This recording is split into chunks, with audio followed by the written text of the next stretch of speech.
I am going to hit record here, Becky, because I have a mastermind question and I want to get these nuggets recorded here on this Courage Hour. So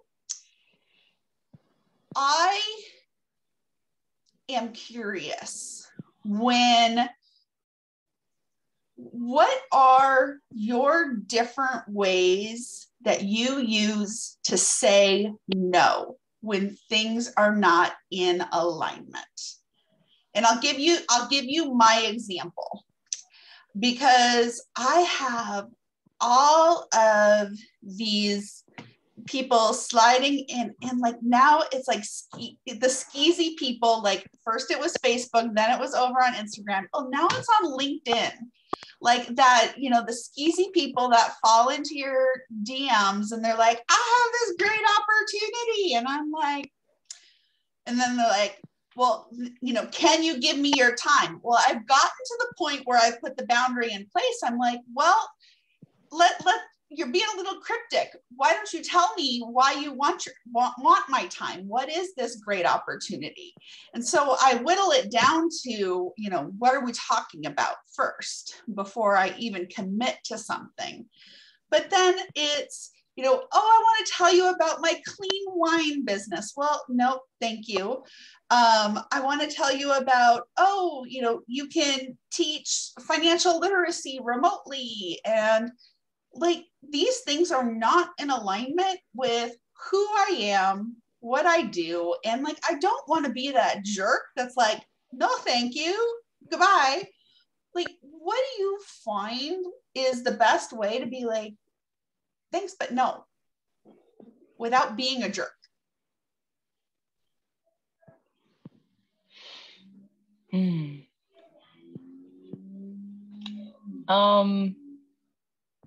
Well, I'll point out that what I love about what you shared and how you talked about it was the fact that, people coming to think that they know already that they have something that is for you.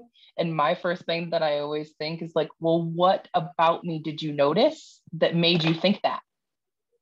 Like before they even know you, what caught their attention about your page, your profile, your picture? What are they basing it off to know that they have the magic that you need?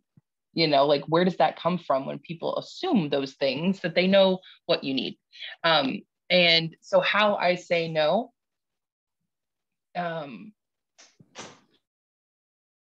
I literally say no to them. Like, yeah, that's not something I have space for right now. Or, I know that you've heard this too, letting people know that when it does sound like something you want to sit with, but you're not feeling like it's something to do right now, and like saying, let me think about it, or, let me get back to you and set kind of a boundary around that. But it really does come down to when it doesn't align and it's not in the vision for what you're building and where you're focused, especially right now in whatever season of life you're in, then telling someone no and wishing them well. Or if you think of someone that in what they share makes sense, connect them to that person, and give a meaningful reason why, it doesn't make sense. But in the end, no is a complete sentence. And that is really all we need to do, and remove the guilt from that.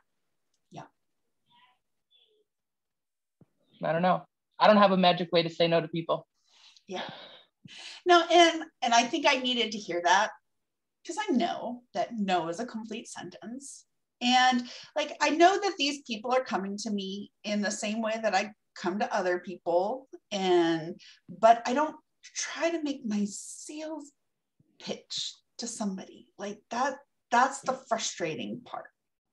And I like that's not the way to do it. And it frustrates me. And I'm like, I don't want to sit here and educate somebody. I'm like, don't slide in and give me your sales pitch.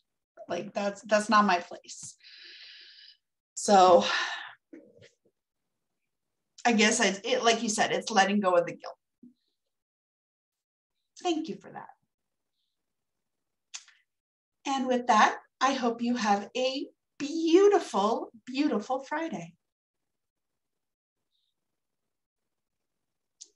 Thank you, Stephanie. Have a great day.